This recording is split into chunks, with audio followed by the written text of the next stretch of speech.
පියුමි හරිම අහිංසක දුප්පත් දරුවෙක්. කුඩා කාලයේදීම පියුමිගේ අම්මයි තාත්තයි දෙන්නම නැති වුණා.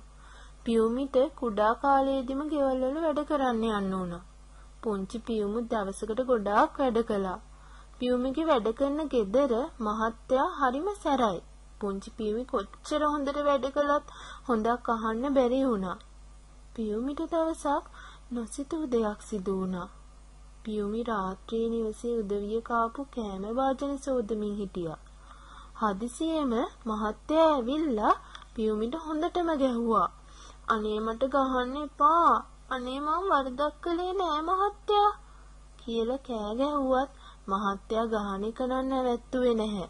අනේ පුංචි පියුමි හයියෙන් කෑ ගැහුවා. වේදනාව ඉවස ගන්න බැරුව කෑ ගැහුවා.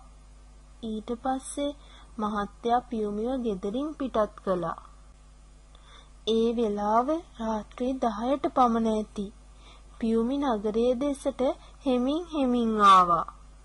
පුංචි පියුමි නැවතිලා බලන් හිටියා.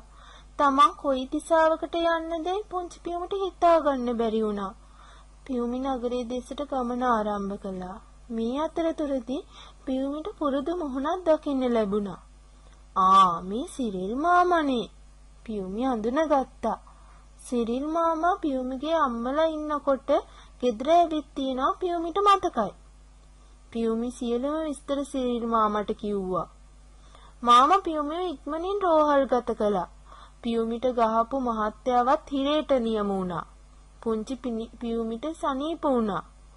කාන්තා හා ළමා ආරක්ෂක අංශයේ නැන්දලයි මාමලයවත් පුංචි පියුමිව ළමා නිවාසයකට අරන් ගියා. පියුමිට දැන් පාසල් යන්නත් පුළුවන්. පියුමි දැන් හරිම සතුටින් ඉන්නේ.